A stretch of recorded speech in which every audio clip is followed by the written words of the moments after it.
Hey guys and gals, Nary here from Drake Wing Gaming. Some of you may on Twitter the Gaming Drag. Today I'm coming back at you another Let's Play episode of Glory Hounds. So yeah, let's go ahead and jump right back into it, shall we? Alarm chain, you are up, and let's go. Alright. His color changes rapidly like a system bugging out. I let go of the slimy appendage, glad to be on solid ground again, and watch it hang out of his open mouth once I clamber off of him. Dawnhound! I rush on over to the boss, who slumped over near the stairwell. So glad you're okay. I wouldn't say that quite yet. I'll definitely be feeling this in the morning. If you're here, does that mean we got him? We did, in the end. Good job, Spot. I'm proud of you. Mind helping me up? I pull him up to his feet, and together we walk on over to the chameleon, who's slowly coming to. I was worried he'd try to get away, but it seems even he's given up on that happening. You're coming with us, criminal. It's time to answer for everything you've done. The chameleon casts his eyes to the side. I hear a sob. I only wanted them to see that I exist. To see what they did to me.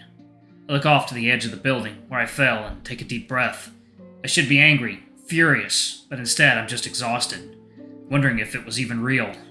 I understand, but this isn't the way to go about it. I'm sure you know that too, Camo. You remembered. At last.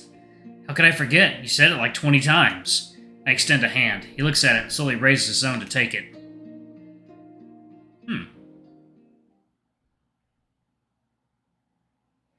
I didn't think it was possible, but the Hain is somehow even more crowded than it was this afternoon.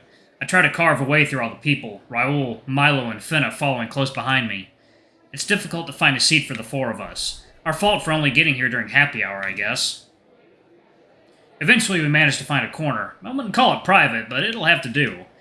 I hope Raoul can handle it. You doing okay, boss? After today's events, this is nothing. I'm glad you could join us after all, Miss Fenna. I'm delighted to.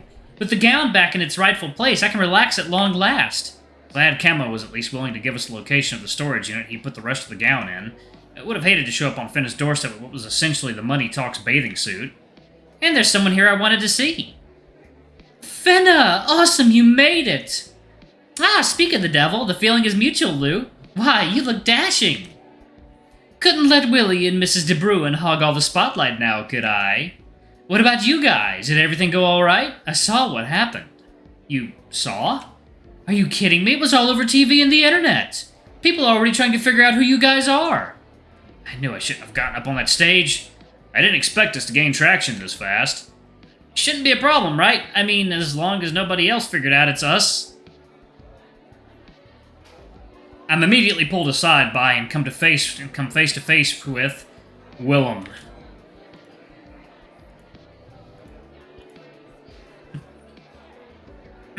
Al! Was that you up on that bloody stage? Me? No, of course not. You can't fool me, Al. I've seen those spots more times than I can count. And I can count pretty bloody high. What were you doing? What were you wearing? I sigh and rub my forehead. At least it's so noisy you can't really pick out your conversation. Lou takes Finna aside, and the two of them heading to the bar. Please tell me Dad doesn't know.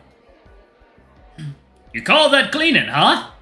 And the worst kept secret in town award goes to...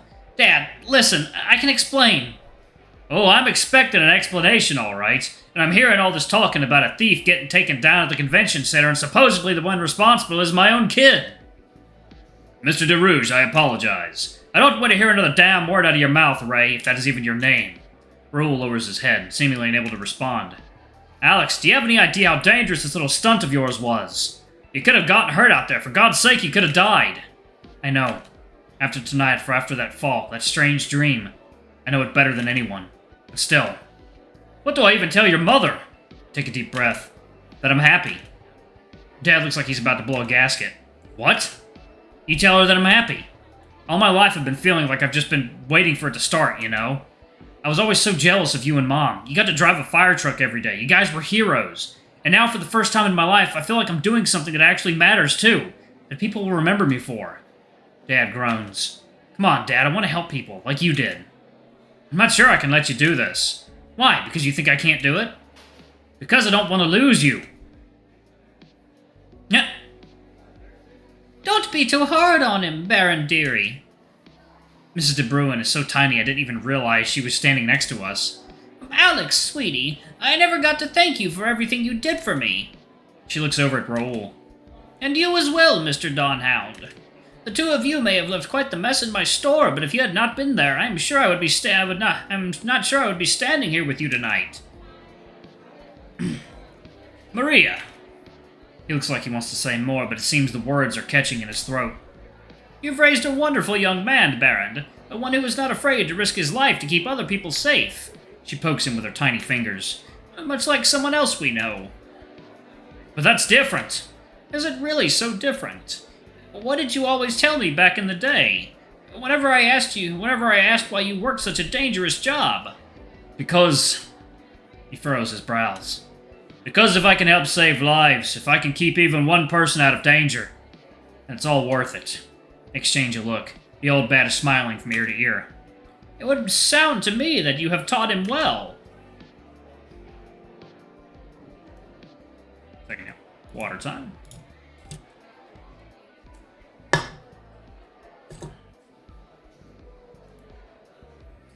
Lou and Finna walk back over, no doubt having watched this for a while. And she's right, you know. Alex did kinda sorta save me at the art gallery, too. There's a knowing look in Lou's eyes that says they're happily omitting the part where I dragged them there in the first place. And there's the gown. He managed to retrieve a priceless artifact, mostly in one piece. Not only that, but he helped to prevent the Syndicate from taking anything else. You guys... Milo, who's been quietly observing us all this time, steps in as well. He bows to Dad. Mr. DeRouge, I will be first to tell you I had doubts that Alex was up to task. When we first met, he lacked discipline, he lacked focus, he lacked conviction, he lacked any semblance of common sense. Gee, thanks. However, he has grown tremendously in past week. He has demonstrated courage on more than few occasions. He is quick-witted, resourceful, adaptable, and the best damn sidekick anyone could ask for. And he does look good in rubber. Still not rubber. I want so badly to chime in, but I can't keep my lips from trembling. Dab slams his fist on the table and excels. He's my boy. I'm sure you understand. I wouldn't know what to do with myself if... Just keep him safe, you hear? If I must, I will give my life to protect your son. This is a solemn promise I make to you. And so will I. Dad's expression softens as he turns to me. To be honest, one second, y'all. To be honest, there's a light in your eyes you haven't seen in a few years, son. Huh! He points at me and Raoul both. Fine, you have my blessing. If you want to be a bunch of glory hounds that bad, so be it. But don't you dare go dying on me or there'll be hell to pay. Wait, that's it! Huh? Your team name, the Glory Hounds. I like the sound of that. You do know that term usually has negative connotations, right? Oh, what a splendid idea, Lou! No mention of Crow, but it will do. Well, I guess I can't complain either if Milo and the boss are on board. That's what we'll be called from now on, then. Thank you for the suggestion, Mr. DeRouge. You want to thank me with some royalties down the line, you hear? That can certainly be arranged. I think he's joking, Raymond. Oh. We all laugh. Well, I can't say I'm entirely comfortable with you fighting blokes out there, but if you're certain, far be it from me to stop you. Thanks, Willie. Though, with this new job of yours, I'm expecting you to get a head start on paying your tab. Okay. Lighten up, Al. How's about a round from me? Second, y'all. Water time. Alright, y'all, and we are back. Let's jump right back in, shall we? Okay. I'd like that. Make it a double. We're doing shots tonight, baby. Dad, I'm not sure that's a good... Whoa! Shots! I look at the crow. What? It is time to celebrate, yes? I'm glad the festive mood has returned. That reminds me, Mr. Bruin, what happened to your store after the robbery last week? If there's anything we can do to help, be it pay for damages or help with repairs, she waves it off. Not to worry, dears, not to worry. It's all been settled. Water under the bridge. How? Mr. Ahab stopped by earlier and repaired my window all by himself. Oh my gosh! He didn't try to pull anything, did he? Pull anything? I am not sure what that phrase means. Did you call the cops on him? I saw no need. He seemed terribly sorry about what happened and paid for all the ruined merchandise. He was very cordial. Far from what you'd expect from someone I saw described as a hardened criminal. Seems like the Ahab I know. It really is more than just good looks and a criminal record. With everyone in good spirits, the party continues for a couple more hours. After Mrs. De Bruin leaves to go tend to her store, though, more alcohol starts getting involved. Dad ends up so shit-faced Lou and Willem drag him outside for a bit just to stop him from showing Raoul more of my baby pictures. Once Fenna goes to join them, Milo, Raoul, and I are left alone in the bar. The rest of the crowd's dispersed by now, and I can finally hear myself think. No matter how hard I try to focus on other things, though, my thoughts continue to circle back to what happened on the rooftop. Whatever the hell that voice was. I should tell them about it, right? No, I shouldn't. I think I'm crazy. But maybe they can at least help me make sense of it. Because I sure as hell don't know what any of that was about. After downing a cocktail Milo personally directed Willem to make for all of us and intentionally robbing myself of my better judgment, I decide to spill the beans. They look at me with a mixture of confusion and amazement as I start describing it all in detail. Raoul gets knocked out. Raoul getting knocked out, the fall from the building, and the feeling of my body hitting the ground. The strange voice as well as what it told me. As more and more words pass my lips, the feelings I've been repressing since we left the convention center come to the forefront. My voice gets shakier with every sentence. Am I hearing this correctly? You died? I don't really know how to explain it. It felt like a fever dream. I'm sure I'd have remembered you getting knocked off the roof in any case. Can you repeat what happened after? I was in this strange place. It felt like a void. A place that wasn't fully physical, deep underground. Then a voice called out to me. Oh, one I'm sure I'd heard before in some weird dreams. What kind of voice? I couldn't really place it. It didn't really sound like anyone I've ever heard before. Like anything I've heard before. It said all these things to me about the city needing hope and about me having a role to play in all of it. The looks I get from Milo and Raoul are more than a little quizzical.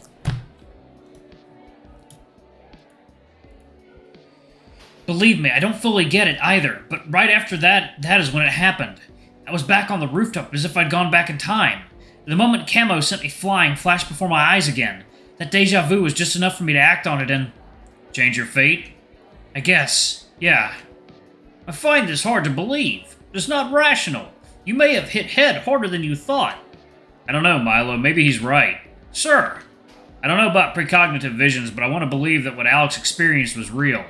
Whether it was a dream or not, I can't say. Countering such an attack without any kind of forewarning, though? He has been lucky before. I'm not crazy, Milo. I know what I saw. I do not think you are crazy, does count, but I do worry. Combat can lead to traumatic injuries. Milo takes a long pause, his face contorting into a grimace. Milo? He snaps out of it and gives me a smile that feels just a tad forced. And you have taken many severe beatings in past 2 days. I am merely concerned for your safety. I made promise to your father, after all. I'm telling the truth. Some weird shit is going on. It's gonna happen soon. I suggest focusing on healing for now. We can discuss events later. You're not listening. If I may interject... Fenna! Oh, my dear, my apologies for frightening you. I came back inside a little while ago. It was rather chilly out. What about Lou?